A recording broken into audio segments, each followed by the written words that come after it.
नमस्कार विद्यार्थियों, स्वागत है आप सभी लोगों का स्टडी ग्लोस पर। चलिए आज हम लोग जनवरी मंथ में 15 से लेकर 21 जनवरी तक जो पीआईबी न्यूज एनालिसिस है उसको कवर कर लेते हैं। आप सभी विद्यार्थी बहुत समझदार हैं। आप लोगों ने बहुत सारे प्रीवियस ईयर की पेपर्स को सॉल्व कर रखा होगा और आप लोगों को यह भी पता होगा कि अभी जो ट्रेंड चल रहा है क्वेश्चंस का वो स्टेटमेंट वाले जो क्वेश्चन हैं, ट्रू एंड फॉल्स वाले क्वेश्चंस हैं, वो अक्सर ज्यादा पूछे जाते हैं। उसके लिए एक डीप नॉलेज होनी चाहिए। आपको स्टेटमेंट बहुत अच्छे से याद होना चाहिए और मैक्सिमम पीसीएस का जो प्रीलिम्स लगता है या कोई वनडे एग्जाम होता है, वहां वो फैक्चुअल इंफॉर्मेशन के साथ में कुछ छेड़छाड़ करता है। वो जो छेड़छाड़ उसके उसके द्वारा की गई है एग्जामिनर के द्वारा, उसको ही हमको पहचानना होता है और स्टेटमेंट वाले क्वेश्चन को ठीक करना होता है। ये तो बात रही सिक्के के एक पहलू की। दूसरे पहलू की बात करें तो सिक्के का दूसरा पहलू यह है कि जब भी मेंस आंसर राइटिंग होती है तो आपके क्वेश्चन कितना ऑथेंटिक है, कितना वैलिड है, इसको एक सपोर्ट, एक बेस प्रोवाइड होता है पीआईबी के न्यूज के द्वारा, जिसको हम लोग कवर करते हैं। आप लोग जब भी मेंस आंसर राइटिंग लिखे और अगर उसमें रेफरेंस दे दिया पीआईबी न्यूज एनालिसिस का या पीआईबी का, तो फिर आप लोग का जो आंसर है वो और भी एनरिच माना जाता है। चलिए शुरुआत करते हैं हम लोग जनवरी के थर्ड वीक का, 15 से लेकर 21 जनवरी तक के जो करंट अफेयर है उसको हम लोग एक बार बहुत अच्छे से देख लेते हैं।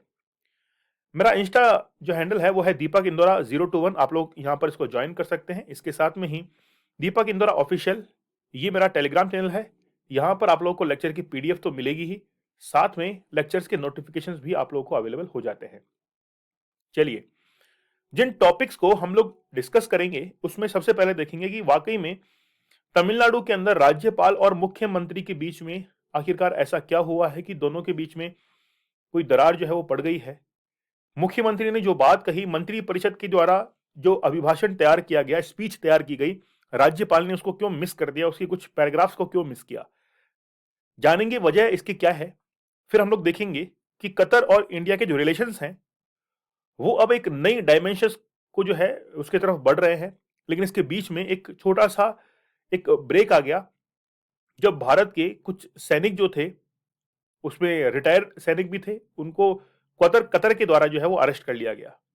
जानेंगे हम लोग नेशनल क्लीन एयर प्रोग्राम के बारे में कि वाकई में अब स्टेटस क्या है। फिर यूएनडीईएसए, तो United nation department of economic and social affairs के लिए एक रिपोर्ट जारी की गई है, वर्ल्ड सोशल रिपोर्ट 2023। इसके बारे में हम लोग जिक्र करेंगे कि सोशल स्टेटस को लेकर, सोशल सिंबल्स को लेकर क्या भ्रांतियां हैं, क्या सही है और वाकई में स्थिति क्या है। Acute malnutrition risking 30 million childrens lives, WHO, तो लगभग 30 मिलियन जो बच्चे हैं उनका जीवन खतरे में है और वो खतरे में है माल न्यूट्रिशन के कारण, डब्ल्यूएचओ की रिपोर्ट में ये कहा गया है। फिर हम लोग बात करेंगे कि 60 वर्षों में पहली बार चीन की जनसंख्या में गिरावट जो है वो दर्ज की गई है, कैसे हुआ, और बात करेंगे कि 2023 तक इंडिया जो है वो किस प्रकार से सरपास कर देगा चाइना को इन टर्म्स ऑफ पॉपुलेशन। चलिए बात करते हैं तमिलनाडु में राज्यपाल और मुख्यमंत्री के बीच में दरार जो है वो हुई है और इसकी वजह क्या है। वजह को हम लोग जान लेते हैं, कॉन्टेक्स्ट देखेंगे, बैकग्राउंड देखेंगे, ट्रिगर्ड द टसल, वाकई में कैसे बढ़ रही है टसल इसके बारे में देखेंगे, और गवर्नर और स्टेट गवर्नमेंट के बीच में जो टसल होती है इसका मुख्य रीजन क्या है, मेन रीजन क्या है। तो हाल ही में तमिलनाडु के राज्यपाल और राज्य सरकार के बीच में विवाद हुआ है।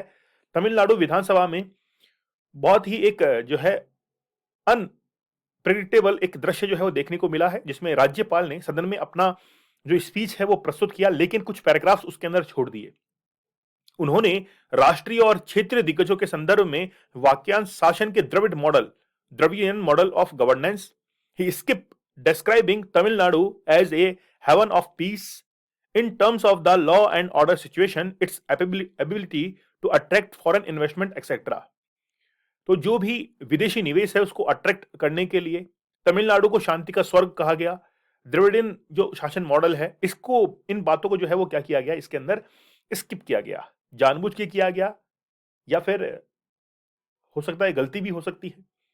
ठीक है, सीएम ने बाद में विधायकों को वितरित की गई प्रतिलिखी जो एक स्टेटमेंट होता है, ट्रांसक्रिप्शन होता है, उसको रिकॉर्ड में लेने का प्रस्ताव रखा, जिसके बाद राज्यपाल को सदन में बहिर्गमन जो है वो करना पड़ा, बाहर वॉकआउट जो है गवर्नर ने वो कर दिया। क्योंकि बेसिकली जो मिनिस्टर ऑफ काउंसिल होती है उसके द्वारा ही वो स्पीच जो है वो तैयार की जाती है, और वही स्पीच जो है वो कौन बोलते हैं, गवर्नर बोलते हैं। और ये जो एमओसी है इसके मुखिया जो होते हैं वो सीएम होते हैं। तो बेसिकली जो एमओसी का या सीएम का जो आदेश है, या फिर जिस तरीके से उन्होंने जो भी एक्सपेक्टेशन रखी थी, राज्यपाल ने उसको नहीं जो है वहां पर रखा। ठीक है। The state government has sought the president's intervention to ensure that the governors act as per Article 163 Council of Ministers to add and advise governor of the Constitution। राज्य सरकार ने सुनिश्चित करने के लिए कि राष्ट्रपति के हस्तक्षेप की मांग की है। राज्यपाल संविधान 163 163 के अनुसार जो है वो एक एमओसी होती है जो कि मिनिस्टर ऑफ काउंसिल होती है, जो कि राज्यपाल को सलाह देती है। ठीक है। अब ये ट्रिगर कैसे हुआ वो हम लोग देख लेते हैं। राज्यपाल ने पदभार ग्रहण किया सितंबर 2021 के अंदर। ठीक है। सत्तारूढ़ पार्टी डीएमके ने राष्ट्रपति को एक विधेयक को अग्रेषित करने में विफल रहने के लिए उनके इस्तीफे की मांग की थी। बेसिकली क्या है कि जब आप लोग अकॉर्डिंग टू आर्टिकल 200 और 201, ये दो आर्टिकल हैं, इनको समझिए। जब भी कोई बिल राज्यपाल के पास में आता है और राज्यपाल उस पर जो डिसीजन लेता है वो as according to article number 200, और जब कोई भी बिल होता है अगर वो राष्ट्रपति के लिए उसको सेव कर देता है राज्यपाल, गवर्नर, तो उस पर राष्ट्रपति जो है, प्रेसिडेंट, वो आर्टिकल 201 के तहत जो है वो डिसीजन लेते हैं। अब मान लीजिए कि कोई बिल है वो राष्ट्रपति के पास जाना है, लेकिन राज्यपाल जो है उसको आगे पास ही ना करे, तो ये लंबे समय से जो है वो चलता हुआ आ रहा था, जिसका अब नतीजा जो है वो सामने निकल कर आ रहा है। विधानसभा ने राष्ट्रीय पात्रता सह प्रवेश परीक्षा यानी कि नीट से स्नातक चिकित्सा और दंत चिकित्सा पाठ्यक्रमों में सरकारी सीटों को छूट देने के लिए एक विधेयक जो है वो पारित किया। नीट के अंदर जो सीट्स होती हैं, चाहे हम लोग ग्रेजुएशन लेवल की बात करें या फिर जो डेंटिस्ट होते हैं, उनमें सरकारी सीटों को छूट देने के लिए वो जो है एक विधेयक भी, बिल भी पारित किया गया था। भले ही विधेयक वर्तमान में राष्ट्रपति के अनुमोदन के लिए लंबित है और विधेयकों को राज्यपाल की स्वीकृति का इंतजार है। मतलब टसल जो है वो बैकग्राउंड के अंदर है। कुछ बेसिक बिल होंगे जिसको पारित करवाना सरकार चाह रही होगी, लेकिन गवर्नर जो है उसको पेंडिंग पर रख रहे होंगे। उनमें से एक था ये नीट वाला बिल, जिसमें तमिलनाडु के जो है अलग से उनके लिए सीटें जो है रिजर्व करनी थी। तो जितनी भी जो है ग्रेजुएशन के लिए एमबीबीएस या फिर हम लोग कहें डेंटिस्ट्री, उसके अंदर एक विधेयक जो था वो अभी काफी समय से पेंडिंग चल रहा था। केरल में कम से कम 3 राज्यपालों ने जनवरी 1969 से अपने विधानसभा अभिभाषण के दौरान अनुभवों को जो है छोड़ दिया था। तो केरल के अंदर भी ऐसी घटना हुई है। 1965 में पश्चिम बंगाल के जो राज्यपाल थे, उन्होंने विपक्ष के हंगामे से नाराज होकर सदन को संबोधित किए बिना ही सदन से जो है वो वॉकआउट कर गए थे। 1960 में जो राष्ट्रपति राजेंद्र प्रसाद ने पत्ते पर जो मुद्रित प्रतियां थी उसमें कुछ सुधार किए थे। 1988 में वेंकट रमन जो राष्ट्रपति थे, उन्होंने अपने संबोधन में अभिव्यक्ति मेरी सरकार को जो है वो सरकार में बदल दिया, क्योंकि मूल प्रथा ब्रिटिश विरासत का एक हिस्सा थी। ठीक है।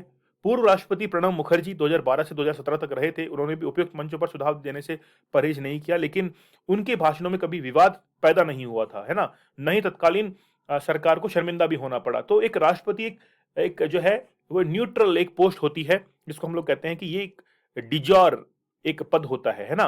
तो डिजॉर पद होता है, इनके पास में केवल नाम मात्र की शक्तियां होती हैं।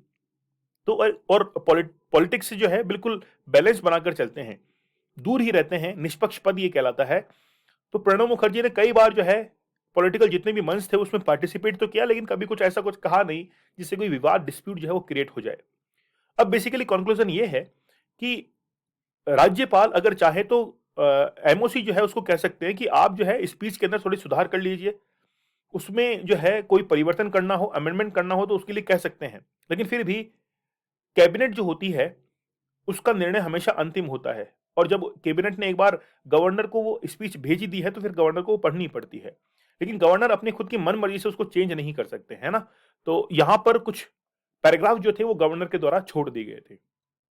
चलिए आगे हम लोग बात करेंगे इंडिया और कतर के बारे में, कि बेसिकली क्या कॉन्सिडेंस हुआ है, और जो ऑयल प्रोड्यूसिंग कंट्री है कतर और भारत के बीच में रिलेशन जो है वो अभी क्यों गरमाए हुए हैं, उसके पीछे की बैकग्राउंड हम लोग देखेंगे। इंडिया और Qatar A history of friendly ties, उसको हम लोग देखेंगे। इकोनॉमिक टाइज को हम लोग देखेंगे, डिफेंस कॉर्पोरेशन ऑपरेशंस को हम लोग देखेंगे, फिर India Qatar ties in perspective of India Arab relations को हम लोग देखेंगे। तो जानते हैं इसके बारे में अभी क्या क्यों ये मुद्दा उठा हुआ है। अगस्त में कुछ अधिकारी थे कतर के, उन्होंने भारतीय सैनिकों, नौसेना के 8 जो पूर्व सैनिक थे उनको जो है अरेस्ट किया और 4.5 महीने से वो दोहा के अंदर जो है वो कैद है, इम्प्रिजमेंट की सजा जो है वो उनके पास में है। ठीक है, तो 8 दिग्गज एक ओमानी नागरिक के स्वामित्व वाली एक रक्षा सेवा प्रदाता कंपनी में थे। ये जो 8 के 8 थे जो कि भारतीय नौसेना के अंदर, नेवी के अंदर जो है पूर्व जो है पहले के अफसर थे, ऑफिसर थे। वो अब एक कतर यानी कि ओमान की एक कंपनी थी जो कि कतर के अंदर काम करती थी, उसके अंदर ये ऑफिसर्स के पद पे तैनात थे। 8 भारतीयों को जो है गिरफ्तार किया। कमांडर पूर्णेंदु तिवारी जो कि सेवानिवृत्त थे, को भारत कतर संबंधों को बेहतर बनाने में उनके योगदान के लिए 2019 में पुरस्कार जो है वो भी प्राप्त हो चुका है और एकमात्र ये व्यक्ति थे। कंपनी की वेबसाइट के अनुसार यह कतरी एमरी नेवल फोर्स कतर राज्य के सशस्त्र बलों की नौसेना शाखा को प्रशिक्षण, रसद और रखरखाव सेवाएं जो है प्रदान करती है। तो बेसिकली कंपनी है जिसके अंदर ये 8 सैनिक जो है वो काम करते हैं। पुरुषों के खिलाफ आरोपों को सार्वजनिक नहीं किया गया है, मतलब उनको उनके ऊपर क्या ब्लेम्स लगाए गए हैं, क्या उनके ऊपर आरोप है, एलिगेशंस हैं, उनको बेसिकली जो है पब्लिक नहीं किया गया है। लेकिन उनके एकांत यानी कि उनको अब जो है अरेस्ट कर लिया गया है। अब देखते हैं कि भारत जो है वो उनको कब तक जो है छुड़ा पाने के अंदर वापस उनको रिलीज करवाने में कामयाब होता है। तो 1973 में भारत और कतर के बीच राजनयिक संबंध स्थापित होने के बाद से दोनों देशों ने मैत्रीपूर्ण संबंध जो है वो बनाए रखे हैं। हालांकि 2008 में भारत के प्रधानमंत्री यानी कि मनमोहन सिंह ने यात्रा के बाद से किसी भारतीय प्रधानमंत्री के द्वारा पहली बार संबंध जो है वो अभी बढ़े थे, लेकिन अब बीच में जो है ये मोड़ आ चुका है। 2015 में जब कतरी अमीर यानी कि शेख तमीम बिन हमद अल थानी ने दौरा किया तो कई क्षेत्रों में सहयोग के लिए 5 समझौता ज्ञापन पर हस्ताक्षर भी किए थे। इसके अतिरिक्त कैदी प्रत्यावर्तन पर एक समझौता भी किया था। ठीक है, यानी कि हिस्ट्री जो है वो भारत और कतर की बहुत पुरानी है। बहुत सारे ऐसे जो है वो वाकया हो चुके हैं जिसमें दोषी जो है यानी कि कई लोगों को इम्प्रिजमेंट हुआ और छोड़ा भी गया। लेकिन वो जो हिस्टोरिकल एक बैकग्राउंड है, क्या वो आज हमारी हेल्प कर पाएंगे?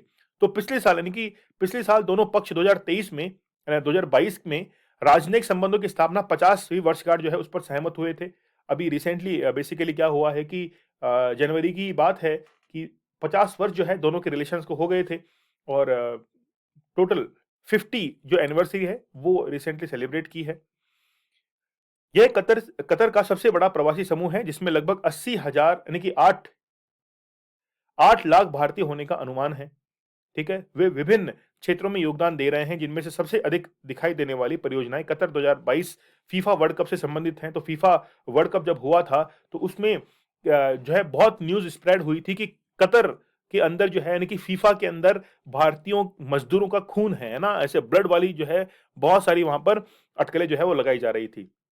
2021 में भारत कतर के शीर्ष 4 निर्यात स्थलों में से एक था, साथ ही शीर्ष 3 आयात स्रोतों में से एक है। मतलब जो सोर्सेज है हमारे पास में एक्सपोर्ट के, ठीक है, उनमें से कतर जो है एक महत्वपूर्ण देश है। तो इकोनॉमिक टाइज जो है वो कतर के साथ में बहुत अच्छे हैं। कतर से एलएनजी एलपीजी जो है निर्यात में 13 अरब डॉलर से अधिक के साथ द्विपक्षीय व्यापार करीब 15 अरब डॉलर है। ठीक है, तो बायलैटरल जो है इंडिया और कतर के बीच में रिलेशन वो काफी अच्छे हैं। डिफेंस कॉर्पोरेशन की बात करें तो कतर और इंडिया के बीच में कई सारी जो मिलिट्री एक्सरसाइज है वो भी कंडक्ट होती है। ठीक है, तो इन दोनों के संबंध जो है वो एक पिलर के रूप में 2018 के अंदर वर्णित भी किए गए थे, बताया गया था। ठीक है, समझौते में भारत द्वारा क्यूईएनएफ का प्रशिक्षण, बेसिकली ये एक मिलिट्री एक ट्रेनिंग जो है होती है। ठीक है, इसके अंदर भी दोनों जो है वो एक साथ अपने एक ही स्टेज पर खड़े थे। 2017 में कतर राजनयिक संकट के फूटने से अरब खाड़ी देशों के साथ भारत के संबंध जटिल हो गए थे। तो अरब यानी कि गल्फ कंट्री जो है उसके साथ में इंडिया के जो रिलेशन जो है वो थोड़ा से क्या हो गए थे, खराब हुए थे, कॉम्प्लिकेटेड हुए थे। लेकिन वर्तमान में ये रिलेशन जो है वो काफी अच्छे हैं। भारत सरकार ने दरार को खाड़ी सहयोग परिषद यानी कि गल्फ कॉरपोरेशन काउंसिल देशों से जुड़े एक आंतरिक मामले के रूप में संदर्भित जो है वो किया है। तो गल्फ कंट्रीज के साथ में इंडिया के रिलेशन काफी हद तक बैलेंस्ड कंडीशन के अंदर है, ना तो ज्यादा खराब है ना बहुत ही ज्यादा जो है वो अच्छे हैं। ठीक है, तो एक बैलेंस कंडीशन के अंदर जो है इंडिया और गल्फ कंट्रीज के एक रिलेशन जो है वो पहुंच चुके हैं। सऊदी के नेतृत्व वाले ब्लॉक द्वारा समुद्र भूमि और वायु सीमाओं को बंद करने से दिल्ली को कतर के साथ व्यापारिक संबंध बनाए रखने में बाधाएं जो है वो पेश हुई हैं। ठीक है, तो अब खैर वो तो दूसरा एक पहलू था जिसमें हम लोग इकोनॉमिक टाइज की बात कर रहे थे, हम लोग डिफेंस पे बात कर रहे थे, लेकिन अब अगर हम लोग जो सी है, लैंड है, एयर बॉर्डर्स हैं, तो इनके साथ में जो है व्यापारिक संबंध में कुछ बाधाएं जो है वो सामने आई हैं। तो ये जो छोटी-छोटी घटनाएँ हैं, इनसे इनको लेकर बहुत सारा जो है, वो हमारे रिलेशंस कई बार खराब भी हो जाते हैं। हालाँकि विवाद के नकारात्मक परिणामों की आशंका कभी हुई नहीं है कि इन घटनाओं से कभी हमारे इकोनॉमिक या फिर पॉलिटिकल जो रिलेशंस हैं, इंटरनेशनल रिलेशंस हैं, उन पे कोई इफ़ेक्ट हुआ हो। लेकिन फिर भी एक इनडायरेक्टली इफ़ेक्ट जो है, वो हम लोग कभी-कभी देख ही लेते हैं इसमें, है ना? क्योंकि रिलेशंस के अंदर एक बार डाउट होने का मतलब है कि हमेशा के लिए वो डाउट रह जाना। दिल्ली द्वारा कतर को निर्यात अस्थायी रूप से बंद करने के बाद दोनों देशों के बीच सामान्य वाणिज्यिक प्रवाह फिर से जो है वो शुरू हो गया था। India is being painted as anti मुस्लिम।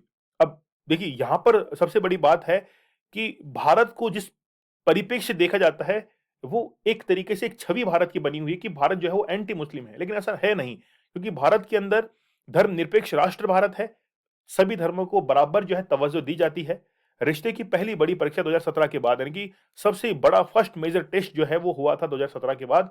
एक टीवी शो में सत्ताधारी पार्टी के प्रवक्ता का पैगंबर के लिए अपमानजनक हुआ था। बेसिकली आप लोगों को पता है कि बहुत मुद्दा उठा था और उस समय पैगंबर के लिए कई सारे स्पीच जो थे, हेट स्पीचेस, वो भी दिए गए थे। ठीक है? अब वो सही है कि गलत है, हम लोग उसको जज करने के लिए तो नहीं बैठे हैं, लेकिन फिर भी हम लोग चाहते हैं कि कई बार इन चीज़ों से जो है वो अंतर्राष्ट्रीय, इंटरनेशनल जो रिलेशंस हैं वो खराब हो जाते हैं। ठीक है? कतर भारत से जो है सार्वजनिक माफ़ी की माँग करने वाला पहला देश था। कतर ने ये कहा था कि भारत जो है वो हमसे माफ़ी माँगे, क्योंकि जिस तरीके से पैगंबर मोहम्मद साहब के बारे में ये बातें कही गई हैं, आपके देश में जो चल रहा है, इसके लिए एक ऑफ़िशियल जो है वो एक माफ़ीनामा होना चाहिए, अपोलॉजी लेटर जो है वो होना चाहिए। ठीक है? कंक्लूजन है कि पूर्व सैनिकों की लंबी हिरासत ऐसे कारणों से जो अभी तक सार्वजनिक डोमेन में नहीं है, भारतीय कूटनीति और भारतीय डायस्पोरा के साथ इसके जुड़ाव के लिए एक परीक्षा है। जरूरतमंद व्यक्तियों या उनके परिवारों तक व्यक्तिगत रूप से पहुंचकर विदेशों में रहने वाले भारतीयों की भलाई प्राथमिकता जो है वो होनी चाहिए, मतलब कैसे भी करके जो है उनको रिलीज करवाना है।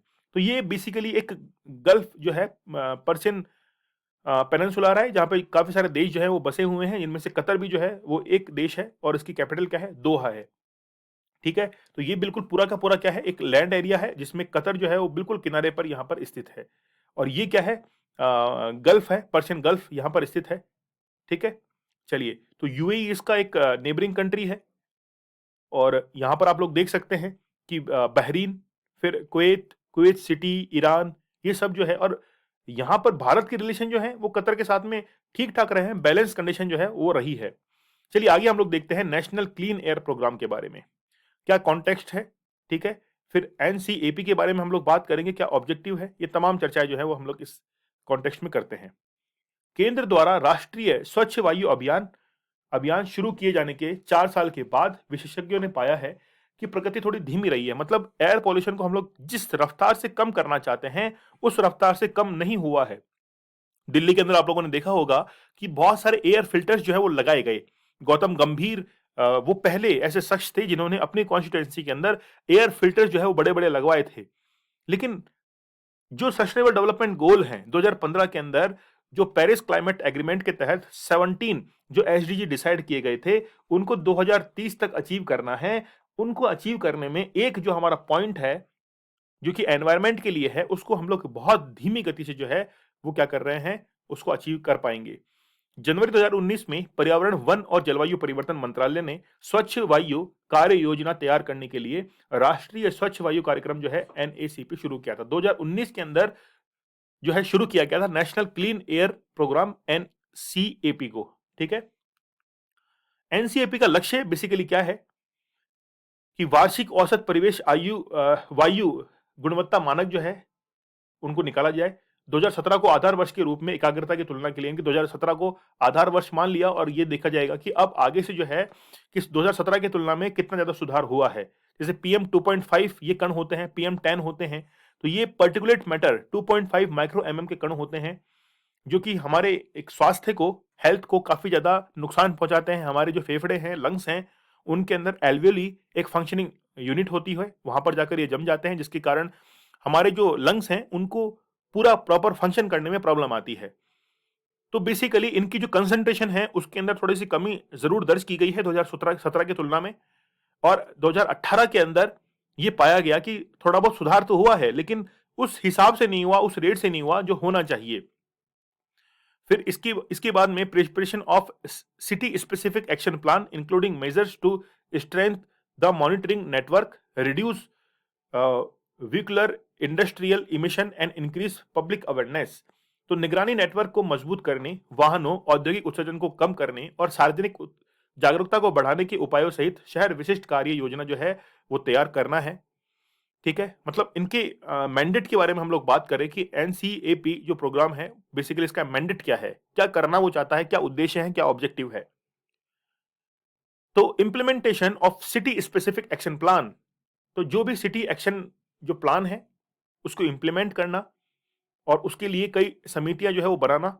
जैसे हम लोग कहें कि स्टेट लेवल के ऊपर स्टीयरिंग जो है कमेटी है, मॉनिटरिंग कमेटी है, इम्प्लीमेंटेशन कमेटी है, तो बहुत सारी कमेटी। देखिए, प्लान बनाना अलग बात है, प्लान बनाइए आप, कौन मना करता है, लेकिन प्लान से ज्यादा जरूरी है उसको एग्जीक्यूट करना। प्लान हर कोई बनाता है, एग्जीक्यूट करने वाले बहुत कम लोग होते हैं। वैसे ही प्लान जो है वो एग्जीक्यूशन यानी कि ऑन ग्राउंड जो है वो आना चाहिए। ठीक है, तो ये इसकी ऑब्जेक्ट्स की हम लोग बात की। तो बेसिकली एक व्यापक और विश्वसनीय डेटाबेस सुनिश्चित करने के लिए देश भर में प्रभावी और कुशल परिवेश वायु गुणवत्ता निगरानी नेटवर्क को बढ़ाना और विकसित करना इसका ऑब्जेक्टिव है। वायु प्रदूषण की रोकथाम और शमन के लिए समय पर उपायों के लिए कुशल डेटा, मतलब एक बहुत अच्छा डेटा जो है उसको कलेक्ट करना, प्रोवाइड करवाना, ये इसका ऑब्जेक्टिव है। वायु प्रदूषण की रोकथाम, नियंत्रण, उपशमन के लिए व्यवहार्य प्रबंधन योजना बनाना, ये इसका ऑब्जेक्टिव है। निगरानी स्टेशन मतलब मॉनिटरिंग स्टेशन जो है वो स्थापित करना।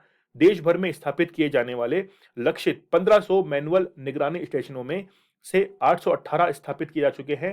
क्षेत्र विशिष्ट कार्यक्रम, regional specific programme, city specific action plan has been developed for all the major cities of India, for instance Delhi and Mumbai. ठीक है, तो सिटी स्पेसिफिक यानी कि दिल्ली, मुंबई, ये जो मेन सिटीज हैं, मेट्रोपॉलिटन सिटीज हैं, इनके लिए एयर प्रोग्राम जो है वो बनने चाहिए क्लीन एयर के लिए। फिर प्राण जो है एक वेब पोर्टल स्टार्ट किया गया, जिसके तहत the portal for regulation of air pollution in non attainment cities which provides all information related to various policies, programs, schemes, activities of stakeholder along with the progress made toward improvement in air quality across the country। तो ये तमाम चीजें जो है वो इसके बारे में बात करती है कि बेसिकली जब से एनसीएपी ये जो प्रोग्राम शुरू किया गया है, क्या इसकी परफॉर्मेंस रही है, इंप्रूवमेंट क्या हुआ है। वर्ष 2017 की तुलना में वर्ष 2021-22 में राष्ट्रीय परिवेशी वायु गुणवत्ता मानकों के अनुरूप 20 शहरों सहित 95 शहरों में पार्टिकुलेट मैटर की सघनता में समग्र जो है सुधार हुआ है।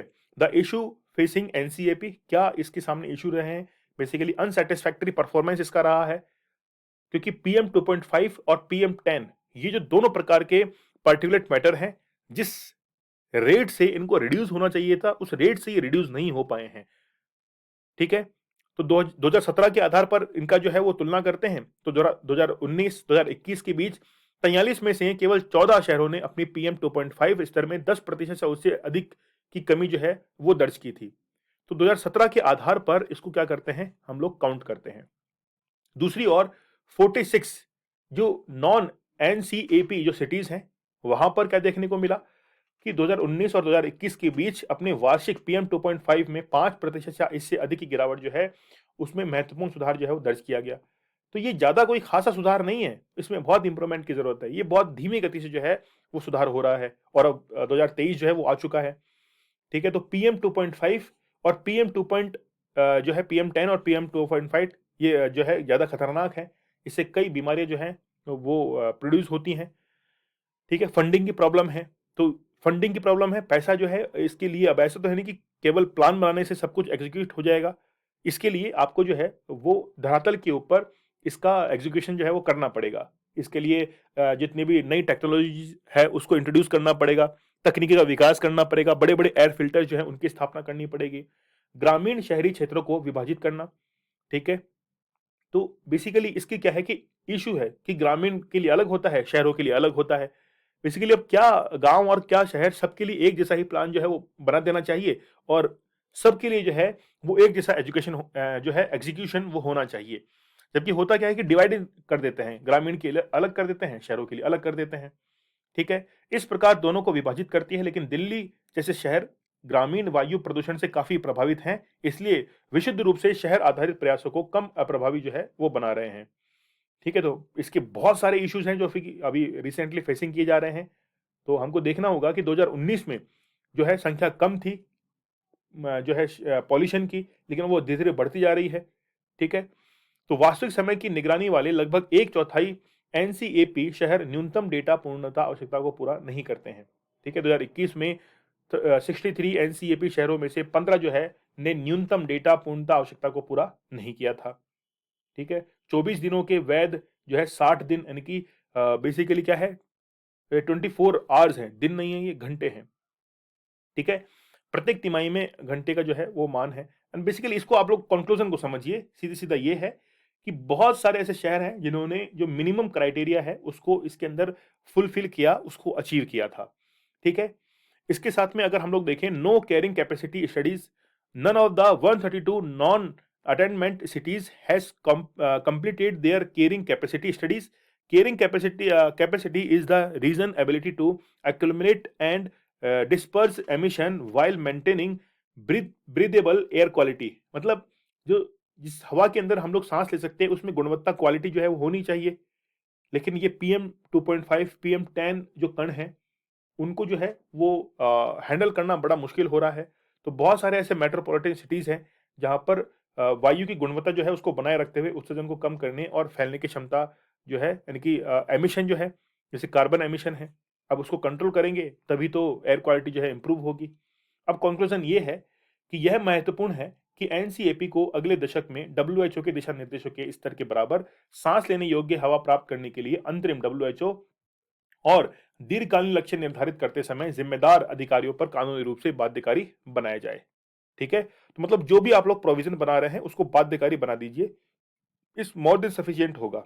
ठीक है, सेंट्रल पोल्यूशन कंट्रोल बोर्ड जो है उसके द्वारा विकसित प्राण वेब पोर्टल के तहत सार्वजनिक रूप से उपलब्ध जानकारी के माध्यम से वित्त के आवंटन और उपयोग में पारदर्शिता बढ़ाना और संकेतकों को ट्रैक करना एक आगे का रास्ता हो सकता है। मतलब जितने भी जो है पोर्टल्स हैं उनको अच्छे से हैंडल किया जाए, जो भी इंफॉर्मेशन आ रही है इंफॉर्मेशन के बेसिस पे बहुत अच्छा वर्क जो है ऑन ग्राउंड वो किया जाए। ठीक है, चलिए अब हम लोग बात कर लेते हैं यूएनडीईएसए विश्व सामाजिक रिपोर्ट के बारे में। वर्ल्ड सोशल रिपोर्ट में सबसे पहले आपको फुल फॉर्म इसकी आनी चाहिए। ठीक है, तो United nation department of economical and social affairs, ये इसकी फुल फॉर्म होती है, और इसके द्वारा एक सोशल रिपोर्ट जो है जारी की गई है। जानेंगे क्या हाइलाइट्स हैं इस रिपोर्ट की और क्या इसके द्वारा कहा गया है। तो United nation department of economic and social affairs published the World Social Report 2023 with the theme Living No One Behind in an Aging World। उम्र बढ़ने वाली दुनिया में किसी को पीछे जो है वो नहीं छोड़ना है। ठीक है, सबकी उम्र बढ़ रही है, पूरी दुनिया की उम्र बढ़ रही है, लेकिन सबको साथ लेके चलना है मेन स्ट्रीम में। बैकग्राउंड की अगर हम लोग बात करें तो यूनाइटेड नेशंस के जो चार्टर हैं उसमें निहित और परिवर्तनकारी 2030 तक एसडीजी जो है वो गोल निर्देशित किए गए हैं कि उनको अचीव करना है। और ये जो है वो बेसिकली 1948 न्यूयॉर्क सिटी के अंदर जो यूएनडीईएसए इसकी स्थापना की गई थी और इसके ही लक्ष्य को जो है वो आगे बढ़ाता है। यूएनडीएसए देशों को प्रकाशनों और डेटाबेस के माध्यम से जानकारी प्रदान करके और संयुक्त राष्ट्र महासभा, इकोसॉक आदि में अंतर्राष्ट्रीय विचार विमर्श के माध्यम से सूचित निर्णय में लेने में जो है मदद करता है। तो बेसिकली इसका काम क्या है, जितने भी डेटाज हैं उनको जो है कलेक्ट करते हुए यूनाइटेड नेशंस जनरल असेंबली, इकोसोक आदि के अंदर वहां पर इसकी चर्चाएं की जाती है डेटाज की, और उसके बाद में कोई भी डिसीजन जो है वो लिया जाता है तो वो तब लिया जाएगा जब यूएनडीईएसए जो है वो अपने आंकड़े वहां पर रखता है, डेटाबेस को उनके सामने रखता है। ठीक है, तो वर्ल्ड सोशल रिपोर्ट जो है 1997 से और विश्व सामाजिक स्थिति पर पहले जो है रिपोर्ट, यानी कि 1997 से इसको रिलीज किया जा रहा है। इसने सामाजिक और आर्थिक प्रवृत्तियों के नीति विश्लेषण के लिए एक पृष्ठभूमि दस्तावेज के रूप में जो है वो कार्य किया है। 2001 से रिपोर्ट की आवधिकता को 4 साल के चक्र से 2 साल के चक्र जो है उसमें बदल दिया है। ठीक है, तो पहले 4 साल के अंदर रिपोर्ट आती थी, अब हर 2 साल के अंदर ये रिपोर्ट आती है। 2022 में दुनिया ने Madrid international plan of action on ageing को अपनाने की 20वीं वर्षगांठ को चिन्हित किया। इस मील के पत्थर को मनाने के लिए 2023 की रिपोर्ट मानव आबादी की उम्र बढ़ने के आर्थिक और सामाजिक प्रभावों को जो है वो पड़ताल करती है। बढ़ती जनसंख्या उस समय की एक परिभाषित वैश्विक प्रवृत्ति है जो सभी देशों और क्षेत्रों में शुरू की गई है या जल्द ही शुरू होने की उम्मीद है। लोग लंबे समय तक जी रहे हैं। जनसांख्यिकी संक्रमण का एक अपरिहार्य परिणाम है और पहले से ही कहीं अधिक पुराने हैं। स्वास्थ्य और उत्तरजीविता में शानदार सुधार और प्रजनन क्षमता में कमी ने इस महत्वपूर्ण बदलाव को प्रेरित किया है। यह परिवर्तन चुनौतियों और अवसरों दोनों को लाता है क्योंकि देश एसडीजी हासिल करने का प्रयास कर रहा है। तो 2030 तक एसडीजी जो है उसको अचीव करना है। टोटल 17 गोल जो है उनको अचीव करना ही करना है। ठीक है, तो ये कुछ रिपोर्ट्स हैं जो कि इसके द्वारा प्रदर्शित की गई हैं। श्रम बाजार में भागीदारी और उत्पादकता में वृद्धि को बढ़ावा देना, अच्छे स्वास्थ्य को बनाए रखना और गरीबी को रोकना, ये इसके जो है वो एक्शन प्लान्स हैं। ठीक है, पेंशन और स्वास्थ्य देखभाल दोनों को ध्यान में रखते हुए वित्तीय रूप से स्थायी तरीके से वृद्धावस्था में असमानता को कम करना और आर्थिक सुरक्षा को बढ़ावा देना, ये इनके क्या है एक्शन प्लान्स हैं जो कि सजेस्ट किए इन्होंने। और बेसिकली कंक्लूजन ये है कि राष्ट्रीय नीतियां यानी कि जो नेशनल पॉलिसीज हैं उनका उद्देश्य है सभी उम्र के लोगों के लिए समान इंक्लूसिव यानी कि इंक्लूसिव जो ग्रोथ है समाज बनाना है, इंक्लूसिव सोसाइटी बनाना है। वृद्ध लोगों के अधिकारों और कल्याण को प्राथमिकता देना इस समय की डिमांड है। तो आजकल वृद्धों को हम लोग क्या है कि लगभग भूल से गए हैं क्योंकि वो उनको हम लोग साथ लेके नहीं चलते। वो थोड़ा धीरे चलते हैं, हम थोड़ा तेज चलते हैं। ठीक है, क्योंकि उनकी रफ्तार थोड़ी धीमी है तो हम लोग को अपनी रफ्तार थोड़ी कम कर लेनी चाहिए। उनकी रफ्तार तो नहीं बढ़ेगी, उनकी रफ्तार नहीं बढ़ेगी, हमको अपनी रफ्तार थोड़ी सी कम कर लेनी चाहिए। चलिए, acute malnutrition risking 30 million childrens lives WHO. तो 30 मिलियन लोगों के जीवन को खतरे में डाल रहा है तीव्र कुपोषण माल न्यूट्रिशन, डब्ल्यूएचओ की रिपोर्ट में रिसेंटली कहा गया है। क्या कॉन्टेक्स्ट है? डब्ल्यूएचओ के अनुसार संघर्ष जलवायु संबंधी झटके, ठीक है, मतलब ये रिसेंटली जैसे कोविड 19 के जो प्रभाव हैं लगातार जो है इससे बहुत ज्यादा हेल्थ जो है इसको इफेक्ट हुआ है और माल न्यूट्रिशन के बहुत सारे केसेस जो है वो देखने को मिले हैं। डब्ल्यूएचओ ने अपने जो रिसर्च है उसमें क्या पाया है कि वैश्विक खाद्य संकट एक स्वास्थ्य संकट की ओर लेकर जा रहे हैं जिसके परिणाम स्वरूप एक दुष्चक्र है।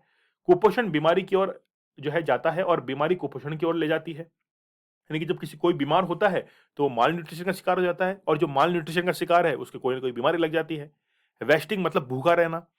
ठीक है, भूखा रहना जो कि कुपोषण का सबसे घातक रूप है। यानी कि वेस्टिंग मतलब देखिए खाना टाइम पर नहीं मिलना, पेट नहीं भरना, ये इसका एक दूसरा पहलू है। बच्चों के जीवन और उनके दीर्घकालिक स्वास्थ्य और विकास के लिए एक बड़ा खतरा जो है वो बना हुआ है। तो कोई बीमारी है और माल न्यूट्रिशन है, दोनों एक दूसरे से इंटर कनेक्टेड है। वर्तमान में सबसे बुरी तरह प्रभावित 15 देशों में 30 मिलियन से अधिक बच्चे इससे पीड़ित हैं। इनमें 8 मिलियन बच्चे गंभीर रूप से कमजोर हैं। इस बीच महत्वपूर्ण स्वास्थ्य है, पोषण और अन्य जीवन रक्षाएं दवाएं जो हैं वो कम सुलभ होती जा रही हैं। तो माल न्यूट्रिशन जो है वो 2 प्रकार का होता है, अंडर न्यूट्रिशन, ओवर न्यूट्रिशन। तो अंडर न्यूट्रिशन में जो है आपका शरीर बिल्कुल जो है पतला कमजोर हो जाता है, पूरा न्यूट्रिशन मिल नहीं पाता और ओवर न्यूट्रिशन में ज़्यादा। तो इसको बैलेंस करने की ज़रूरत है। तो मोटा जो है इधर दे दे, है ना? ठीक है? और ये अपनी ताकत जो है वो तो खैर इसके पास में रहेगी, थोड़ा-सा ट्रांसफर करने की ज़रूरत है, बैलेंस करने की ज़रूरत है। अंडर न्यूट्रिशन में हम लोग जो है इसको 4 पार्ट में डिवाइड कर सकते हैं, अंडरवेट, वेस्टिंग, स्टनिंग और माइक्रो न्यूट्रिएंट्स में। ओवर न्यूट्रिशन में है कि ओवरवेट, ओबेसिटी, ये 2 जो है इसके लक्षण हैं। ठीक है? चलिए, efforts taken in the direction, WHO के द्वारा क्या एफर्ट जो है वो किए जा रहे हैं। डब्ल्यूएचओ सहित संयुक्त राष्ट्र की 5 एजेंसियां चाइल्ड वेस्टिंग पर ग्लोबल एक्शन प्लान पर त्वरित प्रगति पर आह्वान कर रही हैं। ये एजेंसियां हैं खाद्य और कृषि संगठन एफएओ, ठीक है, यूएनएचसीआर जो कि ह्यूमन राइट्स जो है उसके लिए भी काम करती है, यूएन रिफ्यूजी एजेंसी है, ठीक है, और इसके साथ में यूनाइटेड नेशन चिल्ड्रंस फंड है, यूनिसेफ है, वर्ल्ड फूड प्रोग्राम है, डब्ल्यूएफपी, डब्ल्यूएचओ, ये तमाम जो है इस क्षेत्र के अंदर जो है वो काम कर रही हैं। कार्य योजना का उद्देश्य सबसे अधिक प्रभावित देशों में अफगानिस्तान, बुर्किना फासो, चाड आदि देशों में जो है तीव्र गति से माल न्यूट्रिशन जो है वो बढ़ रहा है और उसका पता लगाना और इसका इलाज करना यहाँ पर जो है वो सबसे बड़ा एक टास्क जो है वो बन चुका है। फिर भी यहाँ पे एफर्ट जो है वो किए जा रहे हैं। अब बेसिकली आगे का रास्ता यही है कि इस संकट को त्रासदी बनने से रोकने के लिए तत्काल निर्णायक और समय, मतलब देखिए कि माल न्यूट्रिशन उन देशों के अंदर ज़्यादा बढ़ रहा है जहाँ पर एक्सपोर्ट और इंपोर्ट जो है वो बहुत कम होता है। आप लोग इनके एग्जांपल्स को उठा के देख लीजिए कि यहाँ पर जो है बेसिकली रिसोर्सेज तो हैं लेकिन उनका एक बेहतर उपयोग नहीं हो रहा है और बाहरी कंपनियां आकर यहाँ का पूरा रिसोर्सेज जो है उसको कंज्यूम कर जाती हैं। खासकर इन देशों से कोई एक्सपोर्ट जो है वो नहीं हो पाता और यहाँ पर खाद्यान्नों की कमी है, जिसके कारण पूरा का पूरा माल न्यूट्रिशन का शिकार जो है वो बच्चे हो जाते हैं। तो संयुक्त राष्ट्र प्रतिक्रिया के समर्थन में अधिक निवेश समय की जो है वो मांग है, मतलब इन्वेस्टमेंट जो है वो होना जरूरी है। चाइना की बात कर लेते हैं। अब चाइना जो है वो बेसिकली अब अपनी जनसंख्या को और भी कम करने में लगा हुआ है, लेकिन फिर भी हम लोग देखते हैं कि वर्ल्ड पॉपुलेशन रिपोर्ट उसने ये कहा कि भारत जो है 2023 तक इंडिया जो है वो चाइना को सरपास कर देगा इन टर्म्स ऑफ पॉपुलेशन। तो पिछले 60 वर्षों में पहली बार चीन की जनसंख्या में गिरावट हुआ, कैसे हुआ और क्या इसके पीछे रीजन है? मॉर्टेलिटी को हम लोग देखेंगे, फर्टिलिटी को हम लोग देखेंगे, क्या इसके जो है प्रोस एंड कॉज है, कैसे चाइना ने ये किया है। ठीक है, चलिए चीन के राष्ट्रीय सांख्यिकी ब्यूरो ने अनुसार 2022 में इसकी जनसंख्या लगभग 1411.8 मिलियन हो गई। ठीक है, जो कि पिछले वर्ष 1.1412.6 मिलियन थी। ठीक है, तो इसमें जो है देखिए यहाँ पर जो गिरावट दर्ज की गई है, तो ये आप लोग देख सकते हैं धीरे धीरे जो है जनसंख्या में कमी आ रही है। यह एक ऐसे देश के लिए एक ऐतिहासिक घटना है जो जल्द ही भारत से आगे निकलने वाला है। संयुक्त राष्ट्र के अनुमानों के अनुसार भारत की जनसंख्या 2023 में 1428.6 मिलियन तक पहुंचने की उम्मीद है। सबसे बड़ी जनसंख्या में लोग, मतलब भारत जो है, हम लोग बात कर रहे थे कि पॉपुलेशन रिपोर्ट जो है उसके अनुसार 2023 में इंडिया जो है सरपास कर देगा चाइना को। एक देश की जनसंख्या, अब मोर्टेलिटी क्या होती है? एक देश की जनसंख्या मृत्यु की सापेक्ष संख्या में कमी के साथ बढ़ती है, जबकि जनसंख्या वृद्धि घटती प्रजनन दर के साथ जो है वो उलट जाती है या धीमी पड़ जाती है। ठीक है, तो मृत्यु के सापेक्ष जो है संख्या में कमी के साथ बढ़ती है। अगर हम लोग देखें क्रूड डेथ रेट सीडीआर को देखें, तो the number of persons डेइंग per year पर 1000 पॉपुलेशन वो कितना है? 23.2 है फॉर चाइना इन 1950। ठीक है, it fail the single digit, वो 7.3 पर जो है वो 2020 के अंदर आ चुका है। ठीक है, इंडिया के अंदर 7.4। तो भारत के अंदर जो है वो मोर्टेलिटी रेट काफी कम है और वहां पर थोड़ी सी ज्यादा है। इससे भी हम लोग देख सकते हैं जनसंख्या के अंदर कमी हुई है। तो पर 1000 पॉपुलेशन के ऊपर इसकी गिनती जो है वो की जाती है। ठीक है, फिर another mortality indicator is life expectancy at birth, जन्म के समय जो जन्म प्रत्याशा है वो कितनी होती है। जैसे बिटवीन 1950 19 जो है 22, ठीक है, 2022 1950 से 2020 के बीच में ये जो है 43.7 से 78.1 ईयर जो है वो बढ़ गई है फॉर चाइना। और इंडिया के लिए कितनी है? 41 से 70। तो यहाँ पर भारत के लिए जो एक एक आदमी जो है औसतन कितना जीता है? अब 70 साल का जीता है, जबकि चाइना के अंदर 78 ईयर का। तो यहां पर ये लाइफ एक्सपेक्टेंसी जो है वो भारत की कम है, जबकि चाइना की ज्यादा है। ठीक है, फर्टिलिटी में देखिए the total fertility rate TFR, the number of babies and average women aged 15 to 49, ठीक है, bears over her lifetime, यानी कि एक पूरे जीवन काल के अंदर एक महिला जो है वो कितने बच्चों को जन्म देती है, was high as 5.8 for China and 5.7 for India 1950, 1950 के अंदर ये था। जबकि 2020 में अगर हम लोग देखें according to its 2020 census, China TFR was 1.3 birth per women. तो ये जो है पहले से क्या हुआ, ये डाउनफॉल की तरफ गया। और जबकि हम लोग इंडिया की बात करें तो इंडिया का जो है वो 3.4 से 2 के बिटवीन जो है वो इंडिया के लिए रहा है। तो बेसिकली कुछ जो है बेसिस है जिसके आधार पर चाइना की जनसंख्या पिछले 60 वर्षों के अंदर जो है वो कम हुई है। तो TFR 2.1 is considered as replacement level fertility.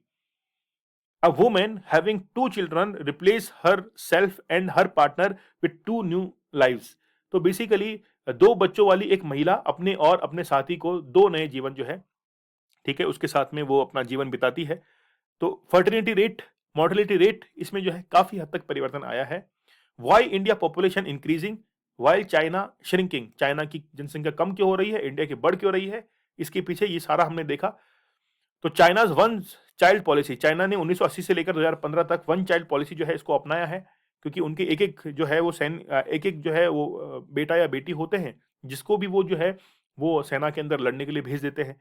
तो बहुत सारे इनकी वन चाइना पॉलिसी को अपनाने के बाद चाइना का काफी विरोध भी हुआ था और वहां के पेरेंट्स ने इसका जो है विरोध किया था कि एक एक जिनके बच्चा है उनको भी आप जो है, तो अगर हम लोग आर्मी डिफेंस के प्रोस्पेक्टिव से देखें तो एक थोड़ा सा वहां पे ड्रॉबैक इसका हम लोग देख सकते हैं। This has helped China to prevent nearly 400 million births, sustained low necessary यानी कि निम्न आवश्यकताएं, degrowth require TFR to remain below replacement level for extended period and it will reflected only after a couple of generations. केवल कुछ पीढ़ियों के बाद ही जो है ये पूरी की पूरी स्थिति जो है वो दिखाई देती है। तो बेसिकली भारत के अंदर जनसंख्या इंक्रीज इसलिए हो रही है क्योंकि भारत ने कभी वन चाइल्ड पॉलिसी जो है इसको अपनाया नहीं है, जबकि चाइना जो है वो वन चाइल्ड पॉलिसी की तरफ जाता है। तो यहां पर हम लोग इस मैप में देख सकते हैं कि 2050 के अंदर जो चाइना है उसकी जनसंख्या आप लोग देख सकते हैं पॉपुलेशन, और फिर यहां पर इंडिया की देखिए आप लोग कहां पर 2050 में, और अभी कहां पर है, अभी जो है वो लगभग हम लोग इस जगह खड़े हैं यहां पर। तो चाइना यहां पर है, इंडिया यहां पर है। अब यहां पर लगभग 2025 के आसपास जो है इसको सरपास कर देगा, इंडिया ऊपर निकल जाएगा और जो है चाइना नीचे आ जाएगा। ठीक है, चलिए आप लोग मुझे इंस्टा पर ज्वाइन कर सकते हैं, दीपक इंदिरा 0021। टेलीग्राम पर मुझे ज्वाइन कर लीजिए, दीपक इंदिरा ऑफिशियल। यहाँ पर लेक्चर की पीडीएफ आप लोग को शेयर कर दी जाएगी, आप लोग वहां से इसको देख सकते हैं, नोटिफिकेशन आप लोग को मिल जाते हैं। स्टडी क्लोज आप लोगों के लिए बहुत ही बेहतरीन कंटेंट लेकर आता है, नॉलेज इज पावर, ये हमारी टैगलाइन है। सेशन को आप लोग जरूर शेयर कीजिए, चैनल के ऊपर नए हैं तो you must be subscribe study close. आप लोग के लिए यूं ही हम लोग बेहतरीन लेक्चर्स लाते रहेंगे, बस आप लोग साथ रहिए, साथ जो है वो हमारे बने रहिए। ध्यान रखना, जीवन में विजेता वो बनेगा जिसने आराम का त्याग किया और विघ्नों में भी काम किया, वो व्यक्ति जो है वो हमेशा विश्व विजेता बनेगा। चलिए मिलते हैं हम लोग अपने नेक्स्ट लेक्चर में, तब तक के लिए धन्यवाद, थैंक यू।